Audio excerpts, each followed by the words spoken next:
আসসালামু আলাইকুম ওয়া বারাকাতুহু। বিসমিল্লাহির রহমানির রহিম। নাওয়াস ইবনে সামআন রাদিয়াল্লাহু আনহু থেকে বর্ণিত, নবী সাল্লাল্লাহু আলাইহি সাল্লাম বলেছেন, পুণ্য ও সততা সচ্চরিত্রেরই অপর নাম। গুনাহ হলো সেই জিনিস যা তোমার অন্তরে সন্দেহ সৃষ্টি করে এবং লোকে সেটি জেনে ফেলুক তা তুমি অপছন্দ করো। মুসলিম। বিসমিল্লাহির রহমানির রহিম।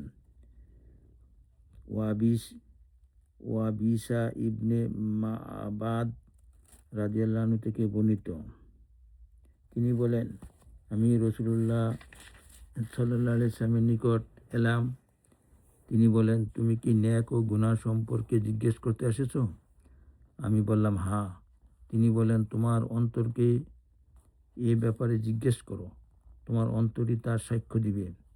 ন্যাক ও সৎ স্বভাব হলো যার উপর আত্মা তৃপ্ত থাকে এবং হৃদয় প্রশান্তি লাভ করে, আর গুনাহ হলো যা মনে খটকা ও সংশয়ের সৃষ্টি করে এবং অন্তরে উদ্বেগ ও অনিশ্চয়তার উদ্রেক করে।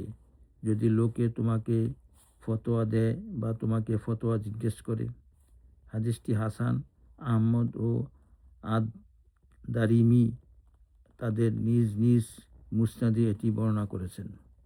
ইয়া আল্লাহ, আমাদেরকে হাদিস সমূহের উপর আমল করার তৌফিক দান করুন।